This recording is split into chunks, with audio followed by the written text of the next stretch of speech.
Episode के starting में हम देखते हैं कि मिस जी गवर्नर को बोल रही थी कि पास्ट में तो तुम मुझे बहुत अवॉइड करते थे, पर आज तुम्हें क्या हुआ? सडनली तुम मेरे साथ मिलना चाहते हो? क्या तुम्हारा आर्सेनल ठीक से काम नहीं कर रहा कि तुम्हें मेरी हेल्प लगेगी? फैंग बोलता है कि मिस जी आपको क्या लगता है? फिर मिस जी बोलती है कि क्या तुम मुझे मिस कर रहे थे?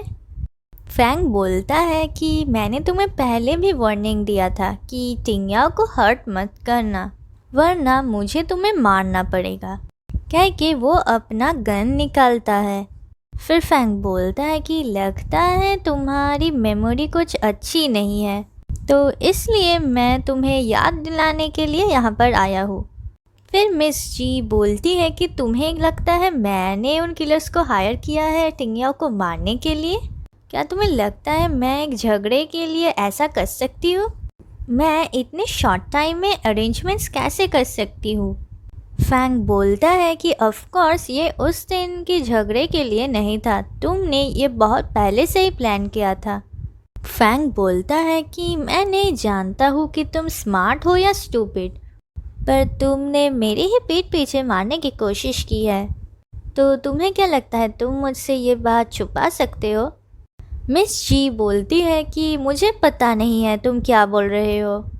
फिर फैंग बोलता है कि तुम एडमिट नहीं कर रही हो, तो मुझे ब्लेम मत करना तुम्हारे साथ रूडली बिहेव करने के लिए।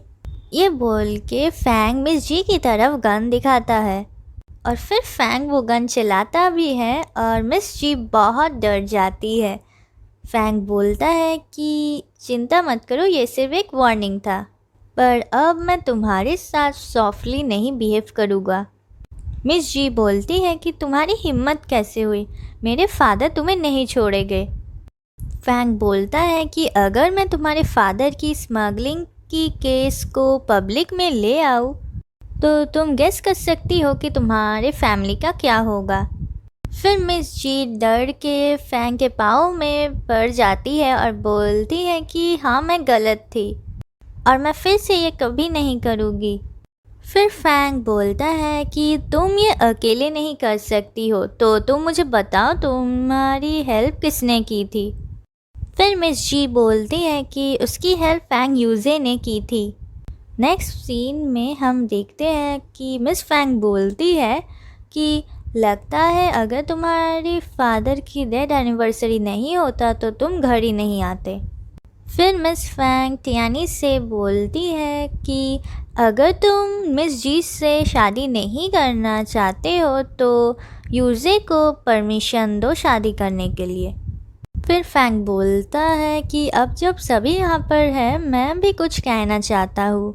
फिर वो बोलता है कि मैं टिंग्याओ से शादी करना चाहता हूँ।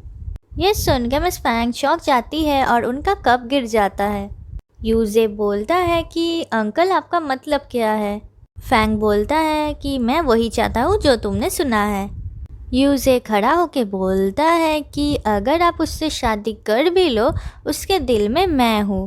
फिर फैंग भी गुस्सा होकर बोलता है कि उसके दिल में एक ऐसा आदमी है जो कि उसकी लाइफ सीरियसली ही नहीं लेता, तो इसलिए तुम उसे डिज़र्व नहीं करते हो। यूजे बोलता है कि आप कहना क्या चाहते हो? फैंग गुस्से से यूजे का कॉलर पकड़ लेता है और बोलता है कि तुम अच्छे से जानते हो कि मैं क्या कहना चाहता हूँ। फिर मिस फैंग दोनों को चुप करने के लिए बोलती है और फिर वो बोलती है कि तुम दोनों अंकल और नेफ्यू हो, पर एक औरत के लिए तुम दोनों एक दूसरे के एनिमीज़ बन गए हो, ये बहुत ही रिडिक्यूलस है। यूजे बोलता है कि क्या आप इस सिचुएशन में भी अंकल के साइड लोगे और मुझसे पार्शलिटी करोगे? मिस फैंग बोलती है कि आज तुम्हारे ग्रैंडफादर की डेथ एनिवर्सरी है, तो क्या इस टॉपिक पे सीन क्रिएट करना ज़रूरी है? मुझे तुम्हारी मदर की बात नहीं सुननी चाहिए थी। उस साल मैं टियान ई के लिए मिस टोंग के पास प्रपोज़ल लेके गई थी, पर तुम्हारी मदर ने ही मुझसे कहा था कि वो टियानी के लिए सही नहीं है और वो टियानी को हार्म पहुंचाएगी, तो इसलिए मैंने डोंग फैमिली को कन्विंस करके तुम्हारे साथ उसे एंगेज कर दिया। मैंने ये सब कभी नहीं बिलीव किया था, पर मैं उस वक्त कंफ्यूज थी। अगर मैं उस वक्त अपने माइंड को चेंज नहीं करती तो आज कुछ प्रॉब्लम ही नहीं होता। फिर यूजे बोलता है कि तो अब आप कहना चाहती हो कि अब सब कुछ मेरी मदर की फॉल्ट है। मिस फैंग बोलती है कि यूजे तुम अच्छे से जानते हो कि मैंने ऐसा नहीं कहा है। फिर यूजे बोलता है कि इस फैमिली में कोई भी मुझे पसंद नहीं करता है और सब कुछ मुझे अपने अंकल को देना पड़ता है, पर इस टाइम मैं ऐसा नहीं होने दूंगा। जो भी मुझसे टिंगिया को छीनना चाहेगा मैं उसे मार डालूंगा। ये बोल के यूजे वहाँ से चला जाता है। फैंग उसके फादर के मेमोरियल के सामने प्रे कर रहा था, तभी टिंगिया भी आ जाती है और वो भी प्रे करती है। फिर फैंग उसे देखकर बोलता है कि तुम्हें कैसे पता चला कि मैं यहाँ पर हूँ। टिंगिया बोलती है कि मुझे लेफ्टिनेंट लियू ने बोला है कि तुम्हारी फादर के डेथ एनिवर्सरी में इस रूम में आते हो। फैंग बोलता है कि मेरे फादर स्ट्रिक्ट थे पर मेरे साथ वो बहुत ही काइंडली बिहेव करते थे। जब मैं छोटा था उन्होंने मुझे पढ़ना सिखाया था और कैसे शूट करते हैं, पर मैंने कभी नहीं सोचा था कि वो मुझे इतनी जल्दी छोड़ के चले जाएंगे। टिंगिया फैंग से पूछती है कि वो कैसे मर गए। फैंग बोलता है कि उन्हें किसी ने उनके ही स्टडी रूम में गला दबा के मार दिया था। पुलिस बहुत टाइम से इन्वेस्टिगेट कर रही है पर उन्हें कुछ भी क्लू नहीं मिला। मैं उस किलर को बहुत सालों से ढूंढ रहा हूँ और मैं अपने फादर के लिए रिवेंज लेना चाहता हूँ। फिर टिंगिया बोलती है कि मैं भी मेरी फादर की डेथ को लेके सपने देखती हूँ, पर मैं ये नहीं जानती हूँ कि कौन मेरे फैमिली से इतना हेट करता था कि उसने मेरी पूरी फैमिली को ही डिस्ट्रॉय कर दिया। फिर फैंग बोलता है कि इसका मतलब क्या तुम अब मुझे बिलीव करते हो।